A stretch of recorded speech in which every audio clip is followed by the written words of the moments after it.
Olá, estamos iniciando pela TV Suple, braço de comunicação da União Planetária, mais uma entrevista do programa 2022-2030, o Brasil e o Mundo que Queremos, que é uma parceria da Universidade de Brasília com a União Planetária.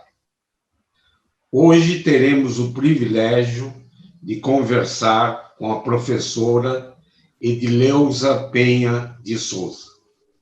Vamos revisitar a formação da nossa convidada e conhecer suas atividades de pesquisa e extensão na defesa dos direitos da população negra e como a educação e a arte, particularmente o cinema, pode ser instrumento dessas ações virtuosas. Nossa convidada é graduada em História pela Universidade Federal do Espírito Santo e mestre em Educação pela Universidade do Estado da Bahia e doutora em Educação pela Universidade de Brasília.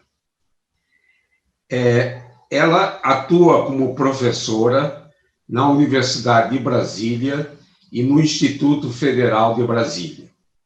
Tem uma experiência significativa de pesquisa e projetos de extensão na área dos direitos da população negra brasileira. Publicou 12 trabalhos em revistas especializadas e 14 livros e 21 capítulos de livro. Atua também na área do cinema. Muito obrigado, professora Edileuza Penha de Souza, por ter aceito ao nosso convite. Na minha primeira indagação, pediria para revisitar sua formação e os caminhos percorridos até chegar a Brasília e destacar a sua atuação como docente e pesquisadora. Bom, uma alegria, professor Isaac, estar aqui com o senhor e agradecer à União Planetária, à TV Suplem, por esse momento, né? Eu sempre gostei muito de estudar. Entrei na escola com 7 anos, no momento em que entrar na escola pública somente era possível quando se completava 7 anos de idade, mas minha mãe, que foi lavadeira, trabalhava com uma vizinha, Dona Eva, e a sua filha, que era também minha melhor amiga, a Fia, ela é um ano mais velha que eu e ela, por consequência, entrou na escola um ano antes, né? E ela trazia, à tarde, sobretudo, quando nossas mães estavam trabalhando, estava na labuta, ela passava tudo aquilo que tinha aprendido na escola para mim. Então, eu entro na escola aos 7 anos, alfabetizada por uma menina de 7 anos, né? Eu acho que aí inicia toda a minha trajetória e é resultado da mulher que eu sou hoje. Bom, eu entrei no mercado de trabalho muito cedo por conta, né, das condições de vida em casa, enfim. Então, o único período que eu só estudei na minha vida foi quando eu fiz o ensino fundamental, porque quando eu começo naquela época o 2º grau, né, hoje o ensino médio, eu ingresso também no mercado de trabalho, que era a forma de continuar estudando, era unicamente estar no mercado de trabalho. E, bem, eu trabalhei em vários locais, inclusive numa loja de departamento em que o cinema ficava bem em frente, né, a essa loja.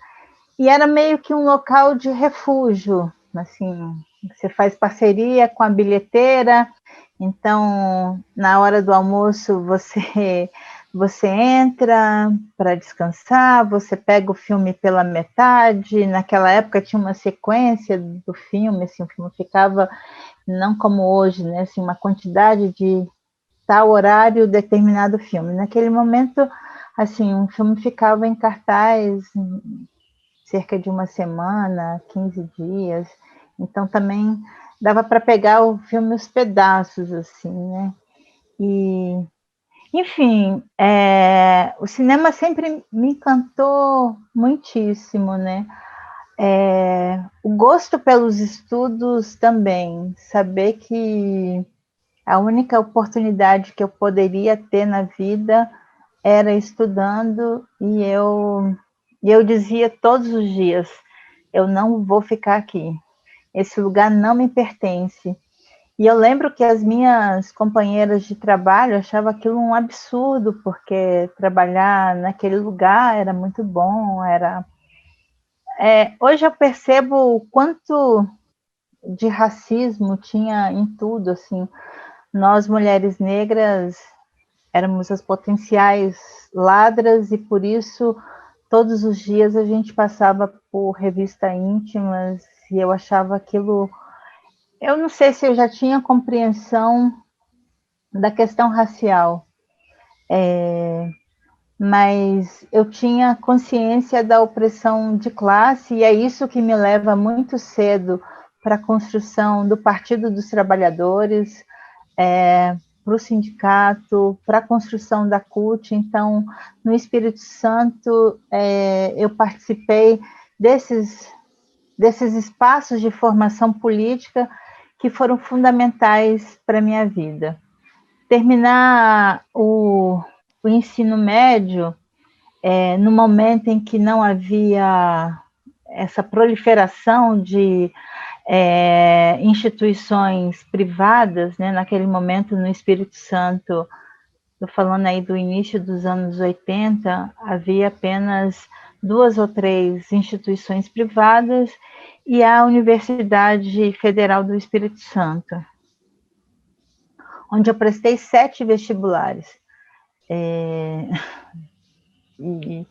E assim, todo ano, mas chegou um momento em que eu falei, né, eu preciso entrar na universidade, e foi o momento que eu dei um tempo, assim, do lazer, que eu dei um tempo, inclusive, da militância política, e eu só trabalhava, e todas as horas vagas que eu tinha estudava uns suplementos que a Abril trouxe na época, que era Vestibular, era o nome do suplemento. Então, toda semana saía um caderninho, então eu comprava aquele caderninho e fazia os exercícios e buscava outras fontes, enfim. No ano em que eu passei no vestibular, eu entraria em qualquer curso, eu fui a primeira colocada no curso de História, que foi o curso que eu escolhi, mas fui a 4ª geral de todo o vestibular, então eu entraria em qualquer curso, né? Bom, eu também não sabia a partir daí o que me esperava, mas eu sei que o resultado saiu de manhã e à tarde eu fui toda empoderada, fui pedir demissão. Bom, e é isso, né? De lá para cá, ser professora, uma coisa também que quando eu termino o ensino médio, para não parar de estudar, eu volto para a escola, e aí eu faço o curso de magistério, do antigo magistério. Então, eu acho que o gosto de aprender e o gosto de me ensinar foram os meus guias, né? Assim, me guiaram de me tornar hoje quem eu sou, doutora em educação e cinema, professora professora voluntária da Universidade de Brasília, professora do Instituto Federal de Brasília, no campus Recanto das Emas, onde é um campo especializado no audiovisual. E é isso, né? Assim, eu acho que o gosto pelo cinema, eu nunca tinha pensado em fazer cinema, mas eu penso, assim, quando eu trago as minhas memórias, que aos 8 anos, quando eu adentrei pela primeira vez a uma sala de cinema, o quanto aquilo me encantou. E ainda me encanta, assim, né? Mesmo tendo hoje o cinema como um objeto de estudo, como um objeto de pesquisa, eu ainda acho que, e não quero perder isso, que o cinema é o espaço do sonho, dos encantamentos.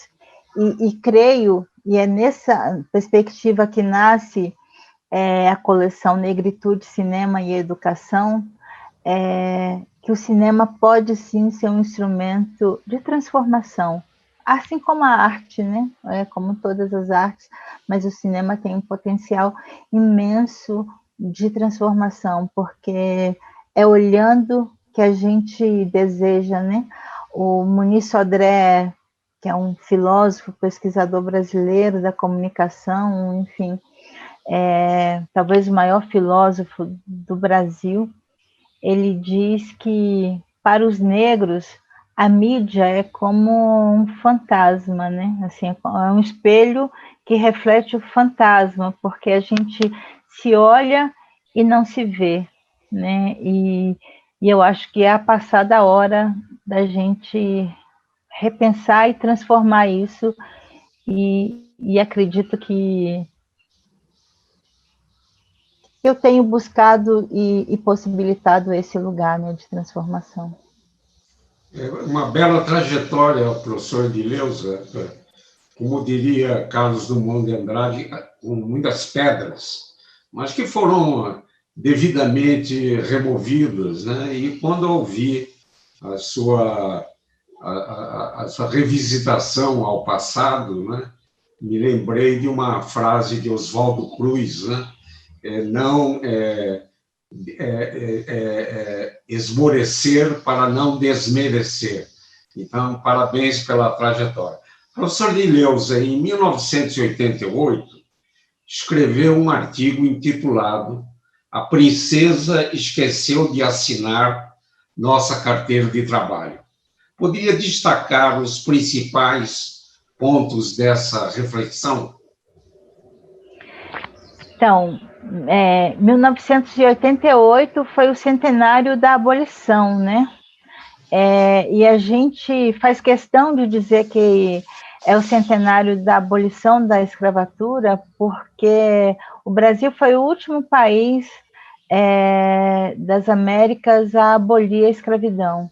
E foi abolido através de um decreto que inaugura os primeiros desempregados, os primeiros sem-tetos da nossa história. Então, se a gente pensar, por exemplo, que a história da dita abolição no Brasil é uma história de muita crueldade, porque a lei do sexagenário, ela põe na rua pessoas velhas e desamparadas. A lei do ventre livre, ela põe as primeiras crianças de rua no Brasil, e aí isso é coroado em 1888, quando a princesa Isabel assina a Lei Áurea.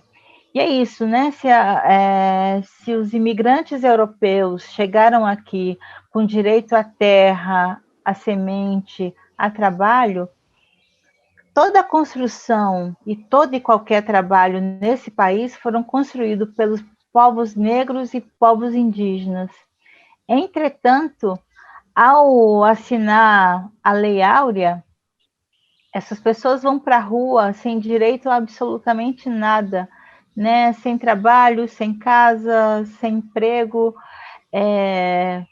e realmente a gente tem que pensar que 14 de maio de 1888, quando um grupo de trabalhadores negros manda uma carta ao regente pedindo pelo direito da educação pública, quando a gente sabe que até a década de 50, né, 53 precisamente, haviam leis que proibia a entrada de pessoas negras na escola pública, e a gente precisa entender o que era a excelência da escola pública, pelo menos até a década de 50, bem, eu diria que até a década de 60, quando a gente tem a ditadura militar e, enfim, e o fim de uma educação pública de qualidade, ela inaugura exatamente no golpe de 1964.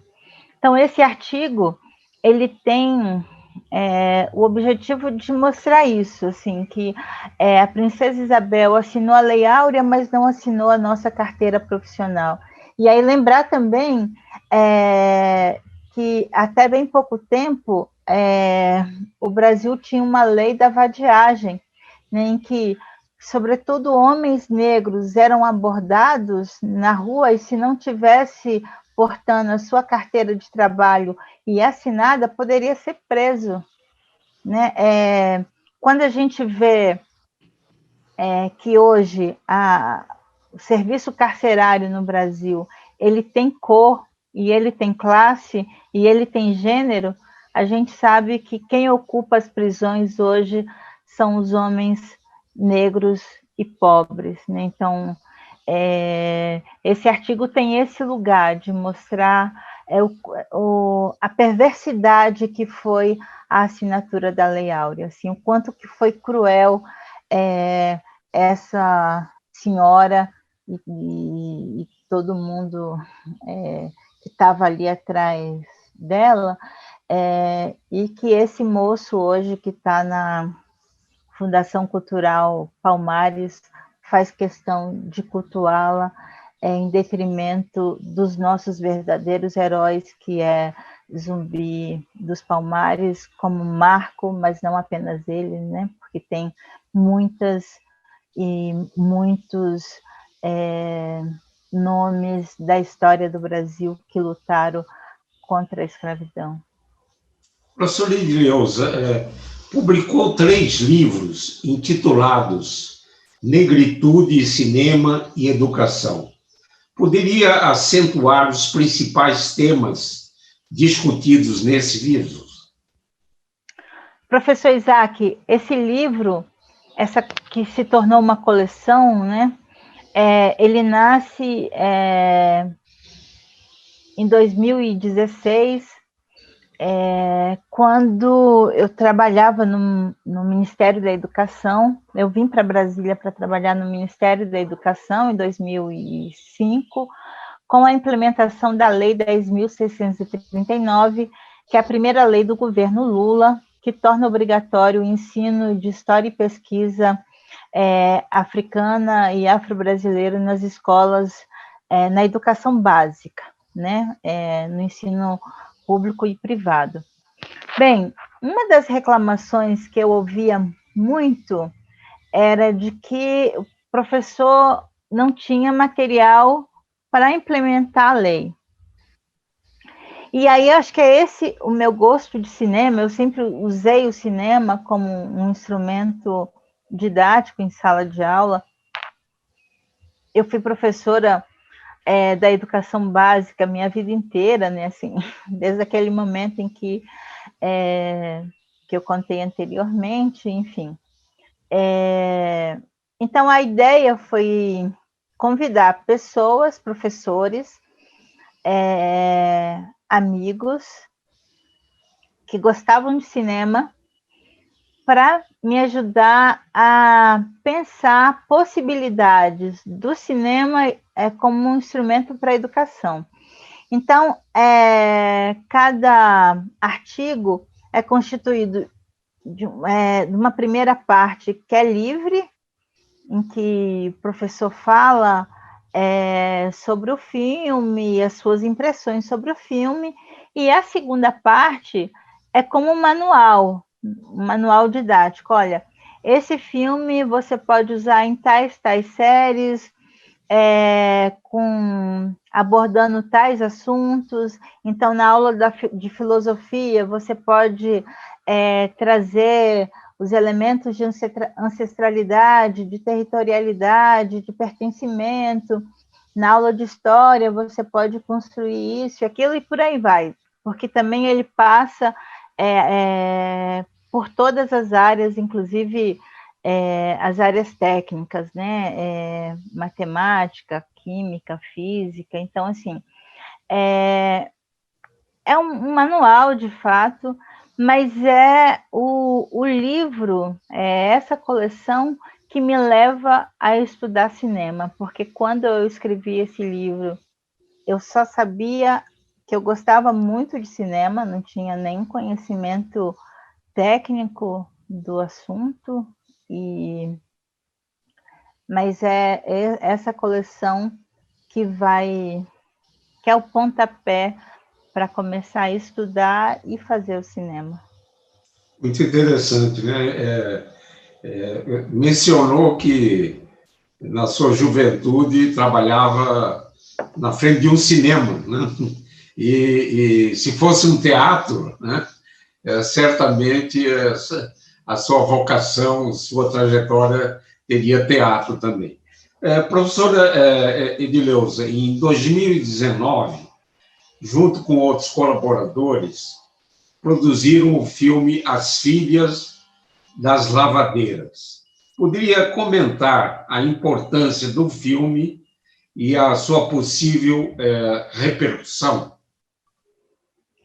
Bom, o filme acaba de ganhar o prêmio de melhor curta brasileiro no principal festival de documentário do Brasil e da América Latina, que é o Festival É Tudo Verdade. Então, esse prêmio credencia o filme para indicação do Oscar, né? Não tem absolutamente nada garantido. Oxalá que eu seja a primeira mulher brasileira a trazer o Oscar para o Brasil, né? Enfim, esse filme também eu acho que ele nasce muito antes de eu começar a estudar e fazer cinema. Quando eu conheço, em 2006, Dona Maria Helena Vargas, que escreveu o livro As Filhas de Lavadeiras. É um livro que retrata o protagonismo de mulheres que, como eu, suas mães foram lavadeiras e, através de muita água e sabão, como diz a professora Neide Rafael, lavaram nossa dignidade. Lavaram a possibilidade da gente romper com uma predestinação escravocrata de que nossas mães, nossas avós, nossas bisavós estavam predestinadas, e que ao entrar na escola, ao entrar na universidade, a gente cria possibilidades concretas para nós e para todos, né, que virão e estão vindo aqui depois de nós, né, para os nossos filhos, para os nossos netos, e pensar, e quando eu falo filhos, eu penso sempre nessa expansão do mundo africano, né, assim, do coletivo, do cuidar do outro, né? Cuidar do outro é cuidar de nós. Então, mas eu acho que tem esse lugar. E sempre fiquei com aquilo na cabeça, dizia ela, inclusive, né? Esse livro dá um filme.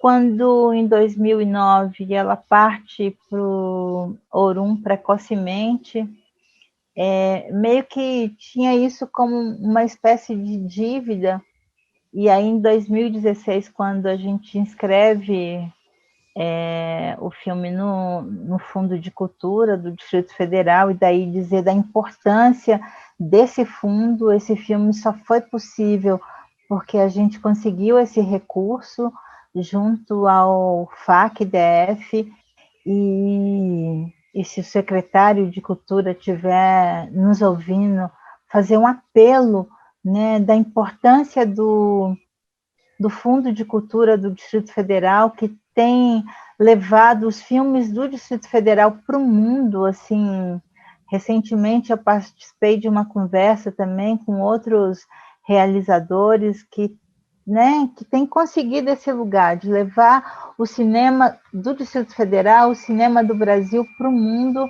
e agora é esse lugar do Filhas de Lavadeiras, né? Quando a gente ganha esse prêmio no Festival Internacional de Documentário, o É Tudo Verdade, as portas que esse festival abre, enfim, o filme já colecionava outros prêmios de outros festivais, né? Mas eu não tenho dúvida nenhuma da importância desse prêmio para a carreira do filme e da minha própria, né? Da importância desse filme. E óbvio, eu penso sempre o cinema como algo coletivo, a arte coletiva, né? Ninguém faz cinema sozinho. Hoje em dia, até com essa pandemia aí que a gente está vivendo, eu sei que as pessoas filmam, editam, mas quando você põe isso para o mundo, não é mais seu, né? Então, assim, mesmo que você ainda faça toda a parte técnica sozinho, de ser o ator, de ser a atriz, de quem está filmando, de quem está gravando, som e imagem, eu acho que quando você põe para o mundo, deixa de ser seu. E óbvio, sou muito grata a toda a minha equipe, sou grata a todas as protagonistas que participaram do filme, todas as pessoas que, de alguma forma, colaboraram com esse lugar, né? Então, é isso, é Ubuntu, né? Eu sou porque nós somos.